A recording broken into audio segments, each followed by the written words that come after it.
Hey, what's up, everybody?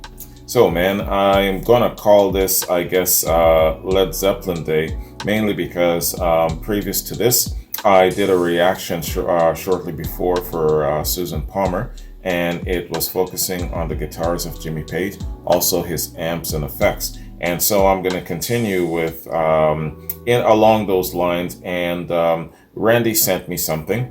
Randy, he sent me a look at Rick Beato covering some information about when the levee breaks. Randy says, "Hey Wayne, happy weekend. I ran across this Rick Beato 9-minute clip explaining the truth behind the drum echo sound on when the levee breaks. It's pretty interesting."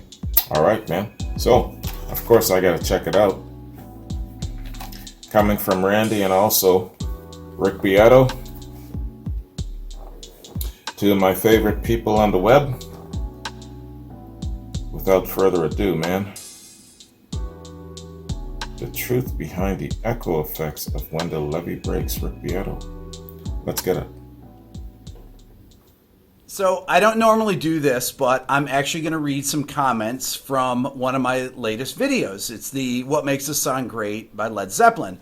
But the comments were related to a comment I made in that video about when the levee breaks. Let's check it out. Listen to things like when the levee breaks. You can really hear it, where that extra repeat actually makes people think that he's playing doo-doo-da.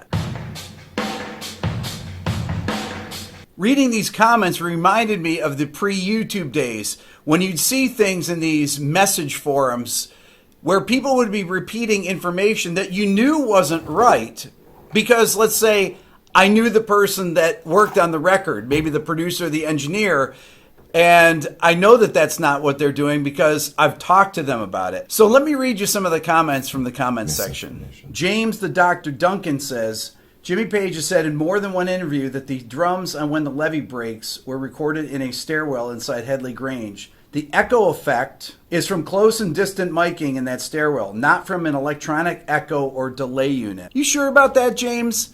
Beatles Gear says, Rick, Bonzo's drums on When the Levee Breaks were not delayed with any device. Page has said he recorded them in a multi-storied building in the stairway.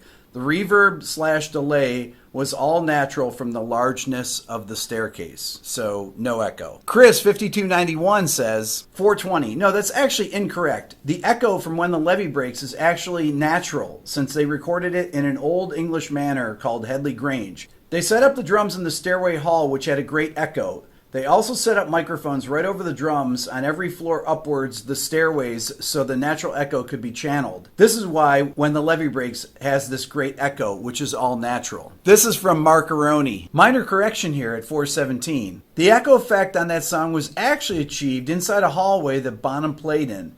Page noticed this and mic'd up the stairwell so he could get this effect. Look up Headley Grange. Great stuff. Come on, Marcaroni. You think Jimmy Page actually set up microphones?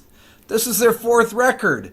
The engineer, Andy Johns, had done the record before this, along with a lot of the Stones records and many more big hit records. Muddy Poppins says, When the Levee Breaks was recorded in an entryway within the castle walls of Aleister Crowley's castle, Jimmy Page's home. The space was chosen because it had a strange ambient quality. To which I responded, no. Then he actually corrected himself. My mistake, it was actually in a stairwell at Headley Grange to get that sound. This is actually the best one. Monkey Weasel 44 says, weren't the drums for Levee recorded in a castle with a high ceiling and two mics dipped in unicorn tears? Yes. This is why you have some of these responses. Evan Carroll writes, in the documentary It Might Get Loud, Jimmy Page explains how they got the echo sound on the drums for When the Levee Breaks. It wasn't any equipment. It was a really tall room in a house that they played in. They just set up the drums in there and recorded it. Okay, Jimmy Page does say that. Here's a clip from it. Boy, oh boy. This brings back some memories. This is well, it comes straight into the entrance hall, and this is the hall where the drums were set up and where Levee Breaks was recorded. Getting the drums reflecting off of the walls.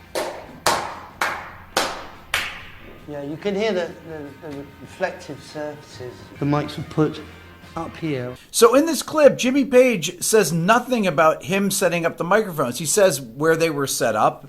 He doesn't say that he set them up. He doesn't say anything about how they were recorded. Let's actually hear it from the guy that was doing the recording. This is Andy Johns talking about When the Levee Breaks. I get asked a lot about the drum sound from When the Levee Breaks with Led Zeppelin, and I'm understandably a little proud of that one, because it was the first time that we'd ever done anything, well, I had done anything with just two mics on the drums. I had been wanting to do that on drums for some time, and we went to this house called Headley Grange with the Stones truck. I had actually wanted to go to this other house, but Jimmy thought it was a little too expensive, how unusual. So we rolled up, and it had this big lobby with stairs going up to landings, kind of like a hotel lobby or something, you know, smaller hotel. And I got a couple of M160s, which are very directional bio mics, double ribbon. I put those about halfway up the first set of stairs and compressed the crap out of them.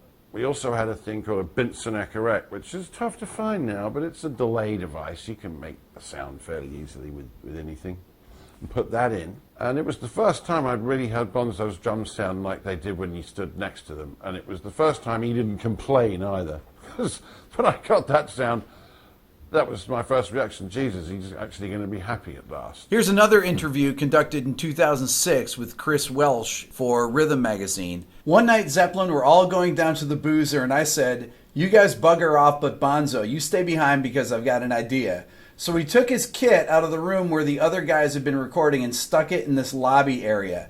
I got a couple of microphones and put them up the first set of stairs. I used two Biodynamic M160 microphones and put a couple of limiters over the two mics and used the Binson Echoret Echo device that Jimmy Page had bought. He goes on to say, and so playing at that particular tempo on Levee, the limiters had time to breathe, and that's how Bonzo got that gagat sound, because of the Binson. He wasn't playing that. It was the Binson that made him sound like that. Okay, if you still don't believe it, I recorded the drums right back here. It's a Ludwig drum kit, but it's not nearly the same sizes. I used two room mics. I compressed them. I'm going to show you what they sound like playing the beat with the echo and without the echo so you can hear it for yourself. Let's check it out. First of all, I'm going to play the When the Levee Breaks of Zeppelin, okay, so you can get a reference. Here we go.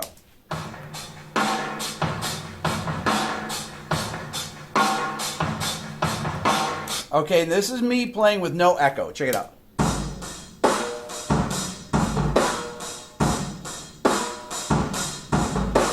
Now I'm going to engage the echo. The echo I'm using is a Universal Audio EP34 tape echo. I have it at about 225 milliseconds, which is about the right tempo for the track, and it's just got one single repeat. Let's check it out.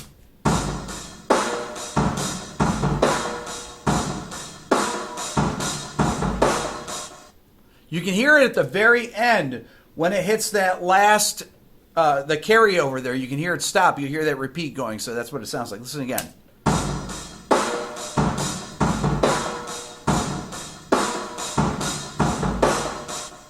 You hear it?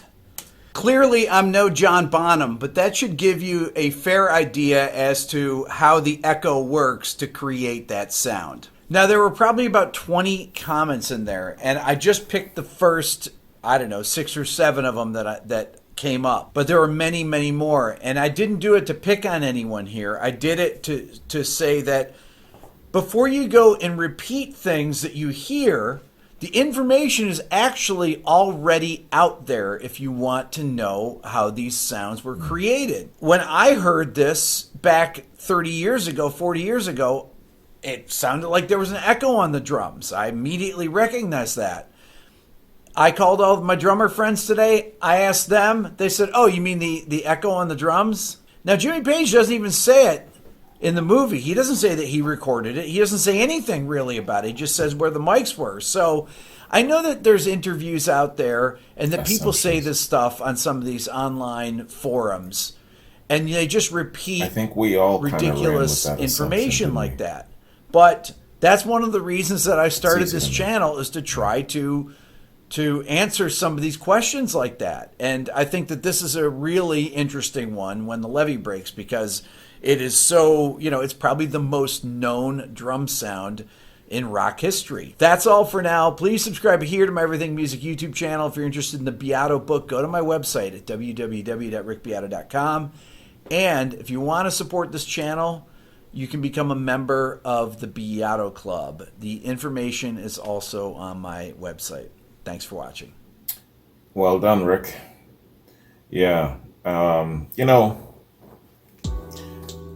it is a very easy assumption that you can make based on how it was kind of, it led you, how you kind of lead to your own conclusions based on a little bit of something, and you can kind of expand it, and the story gets bigger and bigger and a little bit more tapered off and a little bit more muddled as it's passing from one to another. I think with Jimmy Page walking into that house and all of that, maybe that's how it started, but I can see how and why you're hearing all of these different kinds of inaccurate accounts, if it actually is inaccurate. But I believe Rick Beato. I think the guy knows what he's talking about. So let me read some comments, man. This shit should be interesting. Rick, you just invited a new series. I'd watch hours of you demystifying music industry myths of all sorts. Yeah, absolutely. Can't help but point out how interesting it is that here we are 50 years later discussing how a drummer achieved a certain sound on a single song. How true. 455 thumbs up to that comment and 19 replied. A lot of people here are talking about hearing this track as a teen in the 70s. I heard it as a teen in 2018 for the first time and was in immediate awe of the drums and harmonica. The slide played guitar is also fantastic, and John Paul Jones' bass work is bar none. All these decades later, teens are still shook by this track. Yeah. A rock and roll Mythbusters would make a pretty interesting series. It certainly would. Another way to debunk the story: time the echo, take the speed of sound at that altitude, and calculate the distance required. Headley Grange isn't big enough, not even close. It's a house, not the Superdome. Wait, you're saying that an actual producer understands production better than us lay people? That's crazy talk. You're all wrong. Bonzo recorded the drums in Valhalla using Thor's hammer, beating on the hulls of Viking longboats. 8.1k thumbs up to that comment. 204 replies. I imagine that the replies would be funny as hell, but I'm not going to get into it. And then, oh man. And then, of course, you've got the technical people that have their opinions, and it's just long responses here. I'm not going to read those. You've always got those who know more than everyone else. I know better than you, Rick, and they're breaking down as to why and how. I'll get over those. You go, Rick. You're not the only one battling misinformation spreading on the internet.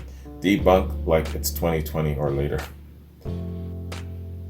Thanks for this. I heard the natural echo of the stairway story long ago. It's been so persuasive that I believed it. Glad to know the truth. One question remains. Could Bonzo hear the echo machine as he played? The timing of the echo and his playing stay so well in sync that it sounds as if he's listening to the echo like a metronome, which would be a clever idea to use. It keeps going here.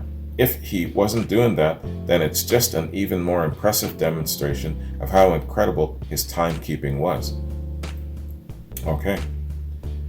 One more. Bonzo said, "Okay, drums, this is what I need to hear from you." And the drums drummed, and Bonzo was pleased. Okay, man. So, that's really cool. I've often said that the whole Led Zeppelin fanship thing, for me, is a study. It's a science. And this is just one of those pages, that you go through and you realize, hey, well, I appreciate that knowledge and that wisdom. And I can understand, though, why there is just so much of that inaccurate assumptive out there. And, just watching the movie for the first time, it might get loud. Immediately, that's where I got that from, and I kind of ran with it, so I can understand why other people would make those assumptives. But I might have heard about that before from other sources, and it kind of conditioned me as well. I don't know. I think the whole setup, I can understand why a lot of people would actually lead to that conclusion. Wrong conclusions, but all the same, I can understand it.